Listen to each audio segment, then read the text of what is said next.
நேயர்களுக்கு வணக்கம். இன்று நம்மோடு இணைந்திருக்கிறார் அரசியல் விமர்சகர் திரு காந்தராஜ் அவர்கள். வணக்கம். கமல்ஹாசன் அவர்களுடைய தக் லைஃப் படம் 5ஆம் தேதி வெளிவர போகுது. அதுக்கான வீரியமா ப்ரொமோஷன்ஸ்ல படக்குழுவினர் இருக்கிறாங்க. கன்னடாவில், அதாவது கர்நாடகாவில் கன்னட மொழி குறித்து அவர் பேசினது பெரிய சர்ச்சையை ஏற்படுத்தியிருக்கு. அதாவது தமிழ் மொழியிலிருந்து பிறந்தது தான் கன்னடம் அப்படின்னு குறிப்பிட்டதுனால அது அங்க இருக்கக்கூடிய மக்களின் மனதை பாதிச்சிருச்சு அப்படின்னு சொல்லி பாஜகவிலிருந்து போராட்டத்தை ஏற்படுத்தியிருக்கிறாங்க. அதுல தக் லைஃப் படத்தினுடைய போஸ்டர்கள், கமலினுடைய படங்கள் எல்லாமே கிழித்தெறியப்பட்டிருக்கு. இதை எப்படி பாக்குறீங்க சார்? இன்னைக்கு நேரத்தில் நடக்கல. கமல் ஒரு கன்னட படத்தில் நடித்தார், கோகிலான்னு ஒரு படம், சூப்பர் ஹிட். கர்நாடகாவில் ஒரே ஒரு ஆள் தான் இருக்க முடியும் சினிமா உலகத்தில், ராஜ்குமார். அவர் தான் அங்கே சிவாஜி கணேசன், அவர் தான் அங்கே எம்ஜிஆர், அவர் தான் அங்கே ஜெய்சங்கர், அவர் தான் ரவிச்சந்திரன், அவர் தான் ஏ.வி. ராஜன், அவர் தான் திலீப் குமார், அவர் தான் அமிதாப் பச்சன், எல்லாமே ராஜ்குமார் தான். கிரீஷ் கர்நாடுன்னு ஒரு பெரிய பிரபலமான கன்னட பட டைரக்டர், உலக புகழ் பெற்றவர். அவர் ஒரு படம் எடுத்தார், கன்னடத்தை தான் எடுத்தார். அவர் என்ன விளம்பரப்படுத்தினார்னா, ராஜ்குமாருடைய செருப்பை எடுத்து கண்ணில் தலையில் வச்சுக்கிட்டு இருக்கிற அந்த ஆட்கள்லாம் தயவுசெய்து இந்த படத்துக்கு வர, உங்களுக்கு இல்லை இந்த படம் போட்டு விளம்பரப்படுத்து. அந்த அளவுக்கு இந்த கோகிலா படம் சூப்பர் ஹிட்டாக ஓடின உடனே கமல் படம் போஸ்டர்லாம் கிழித்து தியேட்டர்லாம் கண் எடுத்து அடிச்சு நிறுத்தினாங்க. அன்னைக்கே அவருக்கு மேலே வந்துருச்சு. ஆனா இது மொழியை வைத்து கமலுக்கு வந்த பிரச்சனையே என்னன்னா, ரெண்டு பேர் விஷயத்த ஏக் தூஜே கேட்டேங்கிற படம் ரிலீஸ் ஆச்சு. படம் இப்படித்தான் ஓடிச்சுன்னு இல்லை, வரலாறு காணாத வெற்றி. ஹிந்தி படத்துல ரெக்கார்டு. அமிதாப் பச்சன் சூப்பரா நின்றுட்டு இருக்கிற நேரம், உடனே அமிதாப் கமலை எப்படியெல்லாம் ஒழிக்க முடியுமோ அந்த வகையில எல்லாம் ஒழிச்சார் அமிதாப் பச்சன். என்ன ஆச்சுன்னா, அமிதாப் பச்சனுடைய ரசிகர் மன்றம் பாதி அப்படியே கமல் ரசிகர் மன்றம் போயிடுச்சு. என்னென்ன டெக்னிக் பண்ணாங்க தெரியுமில்ல? உடனே அமிதாப் பச்சன், கமல்ஹாசன் ரெண்டு பேரும் சேர்ந்து நடிக்கும் ஒரு படம் சொல்லி ஸ்ரீதேவி ஹீரோயின் போட்டு ஒரு ஹிந்தி படம் ஸ்டார்ட் பண்ணியாச்சு. கமல் இப்போ எனக்கு நல்ல நண்பர். எதுக்கோ நான் ஸ்டுடியோவுக்கு போயிருந்த போது கமல் இருந்தார். எல்லாம் வெளியில் உட்காந்துட்டு லைட்டிங் கீட்டிங் அரேஞ்ச் பண்ணிட்டு வெளியில் உட்காந்துட்டு, நான் வேறு எதுக்கோ போயிட்டு என்னை பார்த்து ஒரு கூப்பிட்டார், போய் பேசிக்கிட்டு என்ன படங்கன்னு, அமிதாப் நான்லாம் நடிக்கிறோம்.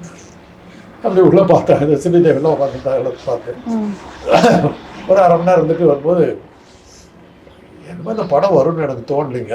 என்ன இருக்கு உட்காந்துக்கிற செட்டப் பார்த்தா ஏதோ ஆர்டிஃபிஷியலாக தெரியுது அப்படின்ட்டு போயிட்டேன். அந்த படம் நின்றுடுச்சு. 2-3 படத்தில் அது மாதிரி கமலை புக் பண்ணிட்டு படத்தை ட்ராப் பண்ணு.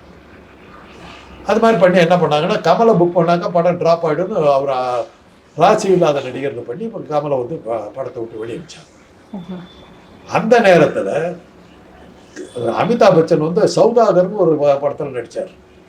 அது கிராமத்தானா ஒருவர், அவ்வளோ பெரிய ஸ்டாராக இருந்து அந்த படம் ஒரு ஷோ ஓடல. கிராமத்தா வேஷத்தில் நடித்தா காலின்னு தெரிஞ்சுது. அந்த நேரத்தில் 16 வயது நிலை படத்தை ஹிந்தியில் எடுத்து போடுறாங்க. சூப்பர் டூப்பராக ஓடிட்டு இருக்கிற படம் இங்கே அந்த படம் சூப்பர் ஹிட் ஆச்சுன்னா, கிராம படங்களுக்கு மார்க்கெட் வந்துருச்சுன்னா நம்ம மார்க்கெட் உழுதுன்னு சொல்லி அந்த 16 வயது சோல்வாசான்ற அந்த படத்துக்கு ஹிந்தி பெல்ட் முழுக்க எங்கேயும் தேட்டர் கிடைக்க விடாம அமிதாப் பச்சன். இதெல்லாம் சினிமா உலகில் நடக்கிற விஷயம். ஒரே ஒரு தேட்டர், மராத்தா மந்திருங்கிற ஒரே தேட்டரில் மாத்திரம் மார்னிங் ஷோ மாத்திரம் 2 படம் எடுத்தார். கிழக்க போகிற ரயில், சவர வலங்காடின் 2 படத்துக்கு தேட்டர் கிடைக்காமட்டார். பாரதி ராஜாவும் வரவிடாம எடுத்தார். இன்னொன்று என்ன பண்ணாருன்னா, ரஜினிகாந்தை போட்டு ஒரு 2 படத்தை எடுத்து விட்டார். கமல் உள்ள வரக்கூடாது. இவ்வளோ வேலைகள் நடந்தது கமலுக்கு அகேன்ஸ்டாக. கமல் ராஜி அந்த மாதிரி. அதுக்காக தான் இவ்வளோ டீட்டெயில் சொல்கிறேன். ஓகே. அப்போ கர்நாடகாவில் பொறுத்த வரைக்கும் இந்த மாதிரியானது பிரச்சனையை பொறுத்தவரைக்கும் கமலை எதிர்க்கணும்ன்றதை தாண்டி அந்த இடத்துல மொழியை வைத்து ஒரு பாகுபாடோ அப்படின்றது. இப்போ சீமானவர்கள் அதை சொல்லியிருக்காரு. அதாவது தமிழ்ல இருந்து தான் கன்னடம் பிறந்தது அப்படின்றது ஆணித்தனமான உண்மை. அவங்களுடைய வரலாறு தெரியாதவர்கள் தான் இந்த மாதிரி எல்லாம் செய்வாங்க. வரலாறை போய் படிக்கணும் அப்படின்ற மாதிரியான விஷயத்த சொல்லியிருக்கிறாரு. அதை சொல்ல வேண்டிய அவசியம் என்ன மாதிரி இருக்குது? என்னத்துக்கு அதை போய் சொல்லிட்டு கன்னடம், கவின் தெலுங்கு, துளு, மலையாளம் ஆகிய பல மொழிகள் உதித்தாலும் உன் சேரமைத்தேனும் கண்டு வாழ்த்துக்கிறேன்றதான் பாட்டு. திராவிட மொழிகள்னு பேர் அதுங்களுக்கெல்லாம், இந்த மொழிகளுக்கெல்லாம். அதை சொல்லி என்ன பண்ண போறீங்க?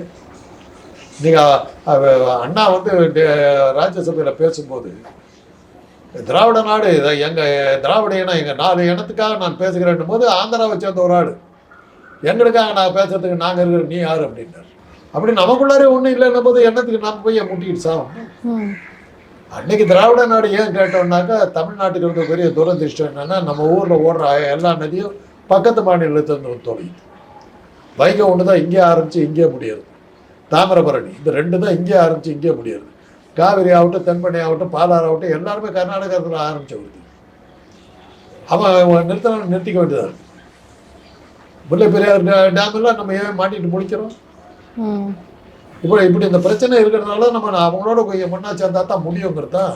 அதனால தான் நம்ம திராவிட நாடுன்னு நம்ம கேட்டோம். ஆனால் இப்போ திராவிடம் நாடு இல்லை திராவிட மொழிகள் திராவிட இனம் அப்படின்னு சொல்லி இங்கே இருக்கக்கூடிய அரசியல் கட்சிகள் தான் வந்து அதை ஒன்று சேர்க்கிற நினைக்கிறாங்க. ஆனால் அங்கே உள்ளவங்க அதை மதிக்க கூட இல்லையே. அப்படி இருக்கும்போது இவங்க ஏன் அதை சொல்றாங்க? இல்லைன்னு சொல்றது அது உண்மை. ஓகே, அவங்களுக்கு என்ன தேவை இருக்குது? ஆந்திராக்காரனுக்கு என்ன கஷ்டம் இருக்குது? தண்ணிக்கு அவனுக்கு இந்தியாவுடைய மிகப்பெரிய நதி வந்து கங்கைக்கு அடுத்து கோதாவரி தான். இந்த கோதாவரி எங்கே ஓடுது? கிருஷ்ணா ஓடுது. 2 நதி போதும்னா அப்பேற்பட்ட நதி. அது போக வடபண்ணி எல்லாம் வருது. கர்நாடகாவில் வந்து துங்கா நதி இருக்குது, பத்ரா நதி இருக்குது, ஒன்றா சேர்ந்து துங்கபத்ரான்னு வருது. கிருஷ்ணா நதி இது கோதாவரி நதி பாதி கொஞ்சம் கர்நாடகாவில் வந்து ஆரம்பிக்குது. அப்புறம் பார்த்தீங்கன்னா காவேரி, பாலாறு நம்ம இழந்துட்டோம்ல. இதெல்லாம் இருக்குது. ஆனால் இன்னைக்கு போகிற போக்கில் விவசாயினுடைய இது, அதாவது இன்னைக்கு ஆர்டிஃபிஷியல் இன்டெலிஜென்ஸ் வந்த பிறகு தன்னுடைய தேவைகள் இருக்காது உங்களுக்கு. ஒரு சிம் கார்டை தயார் பண்ணி காற்றில் இந்த தென்னை மரத்துக்கு என்னென்ன வேணும், காற்றுல வந்து நைட்ரஜன் வேணும், கார்பன் டை ஆக்சைடு வேணும், இது யூரியா வேணும், இது சோடியம் வேணும், பொட்டாசியம் வேணும்னு சொன்னீங்கன்னு வச்சுங்க. அதையெல்லாம் உறிஞ்சுற மாதிரியான ஒரு சிம் கார்டை தயார் பண்ணி அந்த வேரில் நம்ம பதிச்சிட்டோம்னா காற்றுல இருக்கிறது அது உறிஞ்சி கொடுத்துட போகுது. தண்ணி தேவையில்லை. ஓகே, நான் சொல்றது கதை இல்லை.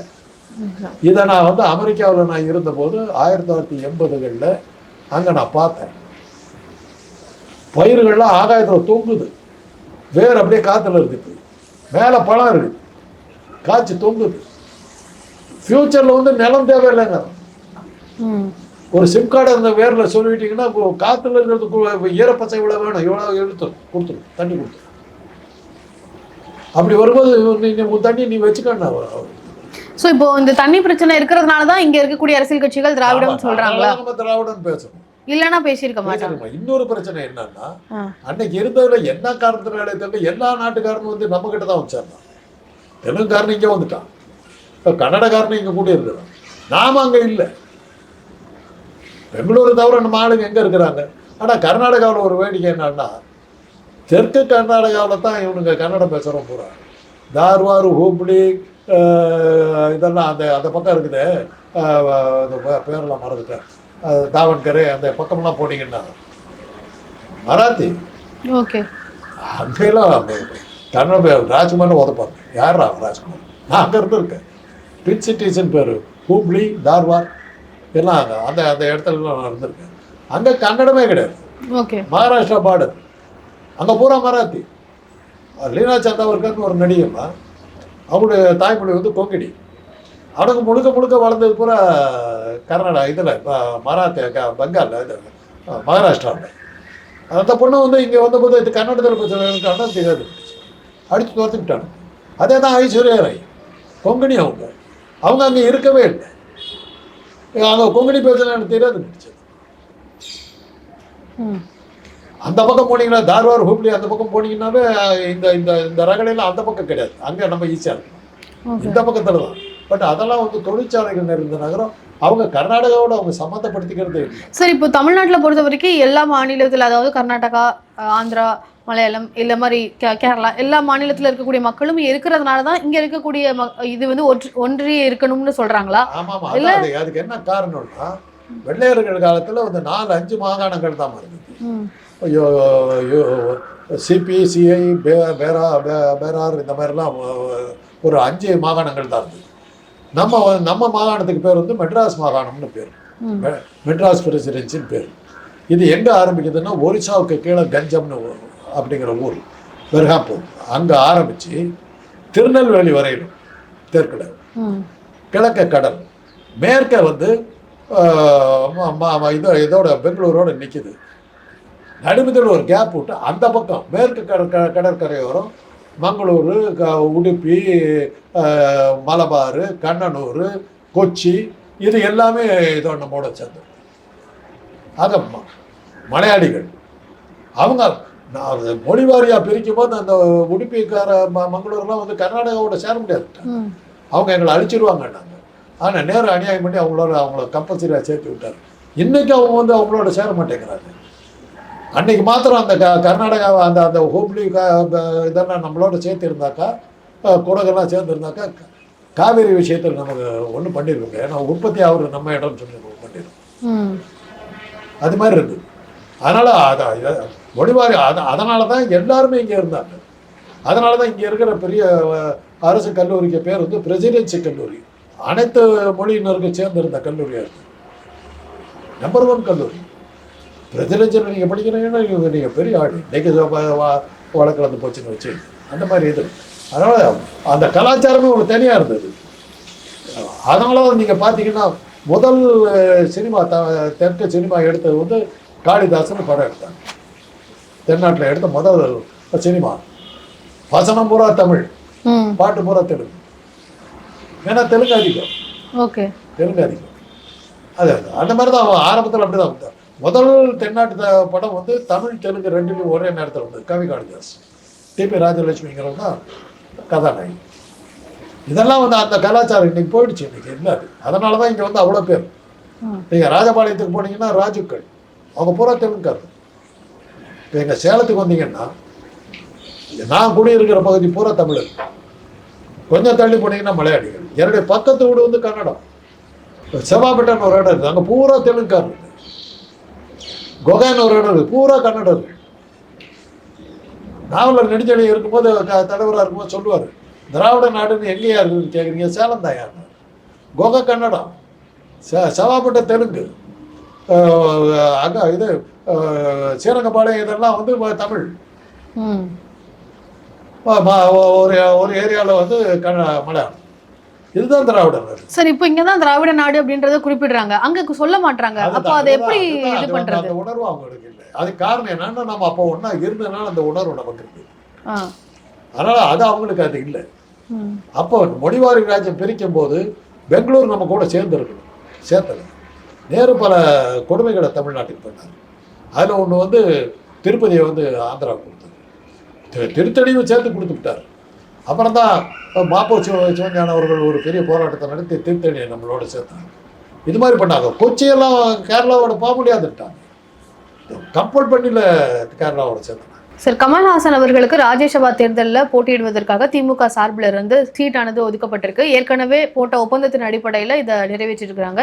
இதை எப்படி பார்க்குறீங்க? கமல்ஹாசன் அவர்களுடைய எம்பி சீட்டுக்கான நாமினேட் பண்ணப்பட்டிருக்கிறத எப்படி பார்க்குறீங்க? சரி, அவர் ஒரு கட்சி ஆரம்பிச்சிட்டாரு, அவருக்கு ஒரு பின்னணி இருக்குதுன்ற ஒரு நம்பிக்கை இருக்குது.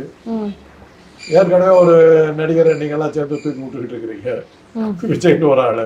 சரி, நாமே விடுவானுன்னு சொல்லிட்டு போட்டு கூப்பிட்டுருக்காங்க. ஸோ அதுக்காக ஒரு கவுண்டர் இதாக தான் ஒரு நடிகர் கலைத்துறைக்கு கொடுத்தாதான் கணக்கு. அவங்க நல்லா தானே கொடுத்துருக்காங்க. ஒரு வழக்கறிஞர் வில்சன் வந்து பல்வேறு வகையான வழக்குகள், அதாவது ஒரு சரித்திர பிரசித்தி வரலாற்று சிறப்பு மிக்க வழக்குகளை அவர் நடத்தியிருக்காருல. இன்னைக்கு கவர்னருடைய பல்ல புடுங்கி போட்டதுக்கு அவர் தானே காரணம். 142வது விதியின் கீழே வந்து கவர்னருடைய உரிமைகளை பூராத்தியம் முடிச்சு கட்டுற அளவுக்கு இந்தியாவே திரும்பி பார்க்குற அளவுக்கு அந்த வில்சன் நடத்தினாரு. ஆனால் அவர் கொடுத்ததுல தப்பு இல்லை. சல்மா வந்து ஒரு பெரிய கவிஞர், பெண், ஒரு முஸ்லீம், இவ்வளோ இருக்குது, அதுக்காக அவங்க கொடுத்துருக்காங்க. அப்புறம் இன்னொருத்தர் யாரும் கொடுத்துருக்காங்க, தோண்ட அடிமட்ட போட்டுருக்காங்க. கமல்ஹாசன் அவர்களுக்கு கொடுத்ததுல அவருடைய செயல்பாடுகள் எப்படி இருக்கும், அந்த மாதிரியான விஷயங்களை பற்றி உங்களுடைய பார்வை சார்? என்னன்னா, ராஜ்யசபா சீட்டை வந்து கொடுக்குறோம்னாக்கா அவரால் கட்சிக்கு லாபம் இருக்கணும். அதுதான், அது இருக்கும்னு எதிர்பார்க்கிறேன். அதான் இப்போ நான் போய் கேட்குறேன்னு வச்சுக்கேன், என்னால் யாருக்கு என்ன லாபம்? என் குடும்பத்திலே சேர்த்து கொடுக்க மாட்டாங்க. அவங்க எந்த ஒரு கட்சியை கற்றுக்கணும். என்னால் ஒரு 1000 ஓட்டு கிடைக்கும், இல்லை ஒரு ஒன்றிய அரசில் வந்து சில வேலைகள் ஆகும், இல்லை இன்டர்நேஷ்னல் லெவலில் எனக்கு பாப்புலாரிட்டி இருக்குது, ஏதாவது இருந்தால் தாங்க ராஜ்யசபாவுக்கு போக முடியும். இல்லாட்டி போனால் கொடுக்குறாரு. ராஜ்யசபையை எதுக்காக வச்சாங்கன்னா பெரிய படிப்பாளிகள், விஞ்ஞானிகள், அறிஞர்கள், டாக்டர்ஸு, வக்கீல்கள் இவங்கெல்லாம் தேர்தலில் நின்று வர முடியாது. பொதுமக்கள்கிட்ட ஓட்டு கேட்கறதுக்கு உங்களுக்கு தெரியாது. பொதுமக்கள் ஓட்டும் போட மாட்டாங்க. இவங்களுடைய அறிவு எல்லாம் நம்ம அவங்களுடைய திறமை, அவங்களுடைய ஆலோசனைகள்லாம் நமக்கு வேணுங்கிறதுக்காக தான் ராஜ்யசபையை உருவாக்குனாங்க. அப்படி அது அதில் இருக்கும்போது இவங்களுடைய ஆலோசனைகள் நம்ம கேட்கும்போது நாட்டுக்கு நல்லதுங்கிறதுக்காக தான் வச்சாங்க. போக போக என்னாச்சு, காலாவதியான நடிகைகள் பூரா உள்ள உட்காந்துருக்காங்க. டெண்டுல்கருக்கு கொடுத்தாங்க. டெண்டுல்கர் இன்னைக்கு வரலும் ஒரு வாயை திறந்து ராஜ்யசபையில் ஒரு வார்த்தை பேசுறது இல்லை. ஹேமாமாலினி கொடுத்தாங்க. என்ன பண்ணிச்சு அந்த அம்மா? ரேகா என்ன தேச சேவை பண்ணிச்சு? ஜெயபிரதா ஒரே ஒரு நடிகை தான் மக்களுக்காக பேசணுங்கிறதாங்க. ஜெயபாகிரி எங்களை போன்ற ஓய்வூதியர்களுக்காக அந்தமா பேசிச்சு. பிரசித்தி பெற்ற பேச்சு. 58 வயசாச்சுன்னா எல்லாத்தையும் கொண்டுடுச்சு. ஏன்னு கேட்டாங்க, அவங்க ஏதோ பென்ஷனை வச்சுட்டு பிழைக்கிறாங்க. அந்த பென்ஷனுக்கு வரி போடுறீங்க. அவங்களுக்கு அவங்க சொந்தக்காரர் ஒருத்தர் கூட அவங்கள ஆதரிக்கல, எல்லாரும் ஒதுக்கியிருக்காங்க. பென்ஷனை வச்சு வாழ்றாங்கன்னாக்கா உங்க நிர்மலா சீதாராமன் அதுக்கு வரி போடுது. அதுக்கு பதிலாக அவங்கள கொண்டுடு. ஏன் வச்சுக்கிட்டு இருக்கிறாங்க? நீ பென்ஷன் வாங்க மாட்டேன்னு நினைக்காத, உனக்கு வயசாகும், ஞாபகம் வச்சுக்க. அது மாதிரி பொதுமக்களுக்காக பேசணும் ஒரே ஆள் இந்த கலைத்துறையை சேர்ந்தது ஜெயாபாதிரி. இப்ப கமல்ஹாசன் அவர்கள் அந்த மாதிரியான வீரியமான திட்டங்களை பத்தி எல்லாம் பேசுவார். நம்பிக்கை தான். ஓகே, அவ்வளவுதான். ஏன்னா அவரு முதல்ல அவர் மக்கள் நீதி மையத்துக்கு முன்னாடி அவர் கமல் நற்பணி மன்றம்னு வச்சிருந்தாருமா. நான் அதில் நிறைய வேலை பார்த்துருக்கேன். டாக்டரா இருக்கும்போது என்னை கூப்பிட்டு போயிருக்காங்க. ரத்த தான முகாம்கள் நடத்துவோம். இதுல இது மீனவர் காலனியில் அயோத்தியா குப்பத்தில் லைப்ரரி தரணும், படிக்க வைக்கிறதுக்கு புத்தகங்கள் கொண்டு கொடுத்தோம். இந்த மாதிரி பல்வேறு விஷயங்கள் செஞ்சுருக்கிறோம். காந்தி மண்டபத்தில் இது பண்ணி அந்த கோட்டை வெள்ளம் வெள்ளத்தில் பாதிக்கப்பட்ட மக்களுக்கு இதெல்லாம் உணவெல்லாம் கொடுத்தோம். அவ்வளோ இதெல்லாம் பண்ணியிருக்கிறோம். அந்த சமயத்தில் கமல் நிற்பார், எங்களோட நிற்பார். அந்த சமயத்தில் யார் இருந்தாங்கன்னா பர்வீன் சுல்தானா போன்றவர்கள்லாம் என்னோட சேர்ந்து வேலை பார்த்துருக்காங்க. அந்த அளவுக்கு அது அப்பவே அவர் அந்த சேவா மனப்பான்மையில் இருந்தார். Okay sir. மக்கள் நீதி மையம் ஆரம்பிச்ச பிறகு அவருடைய அந்த அரசியலா மாத்திருந்து எனக்கு அது அரசியலுக்கு அந்த நெளிவு சுழிவு அவருக்கு தெரியாது. நான் அவரை அதுக்கப்புறம் பார்க்கல. எனக்கு கமல் நெருங்கிய நட்பு இருக்குது. நான் போய் பார்க்கல. அவரை பார்த்துருந்தா நான் சொல்லியிருப்பேன். ஆனால் அவர் கட்சியை ஆரம்பிச்சிட்டாரு. அதுக்கு நம்ம சொல்ல வேணாம், நம்ம பேசாம இருந்துட்டேன். அதான் சார், அந்த தேர்தலில் அவருக்கு சரியான வெற்றி கிடைக்கல அப்படின்றப்போ இதுக்கு அவர் சரியான நபரா அப்படின்ற ஒரு கேள்வியும் எழுப்புறாங்க. இல்ல, கமலுக்கு அரசியல் அனுபவம் போதாதுங்கிறது அவருக்கு புரிஞ்சு போச்சு. எப்போ புரிஞ்சதுன்னா அவர் தோத்த போது அவருக்கு புரிஞ்சுது. ஏன்னா அந்த தோல்வி உங்களுக்கு தெரியும். 4:30 மணி வரையிலும் கமலஹாசன் 10,000 வாக்குகள் வித்தியாசத்தில் வெற்றி பெற்றுக் கொண்டு இருக்கிறார். 5 மணிக்கு வானதி சீனிவாசன் வெற்றின்னு வரும். டெல்லியில இருந்து ஒரு phone call, declare Vanathi, finished. அப்போதான் தேர்தல் ஆணையத்தினுடைய யோகியதை வெளியே வந்து 1/2 மணி நேரத்தில் அப்படியே அந்த 10,000 போய் இவங்களுக்கு ஒரு 10,000 சேர்ந்து 20,000 ஓட்டு எப்படி வந்தாலும் கேள்வி. இன்னைக்கு ஒன்றும் பதில் இல்லை. வானதி சீனிவாசனுக்கே தெரியும் தான் ஜெயிச்சது.